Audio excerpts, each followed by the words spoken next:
మంచోళ్ళన్న మీరు. మనకెందుకు అనుకోరు, నేను అభిమానులు చేసేదానికంటే అభిమానులు నాకు చేయడం చాలా ఎక్కువ అవుతుంది. ప్రాణం పోతున్న అన్నదానం చేయండి. ప్రమాదం అనుకోరు.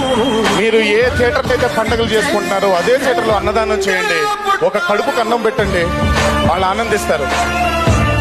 దయచేసి ఈ రెండు ఇక్కడున్న మీరు టీవీలో చూస్తున్న అభిమాన సోదరులందరూ కష్టం ఉందని తెలిస్తే చాలు ఎగబడి వెళ్ళిపోతున్నాం. ఎవరో వస్తారు, మనకేదో చేస్తారు అని వేచే వేదనకు జవాబే జనతా. ఈ రోజు పండగరా? అక్కడ ఇంకో ఇంట్లో పండగ జరగట్లేదమ్మా. జయ హో జనతా.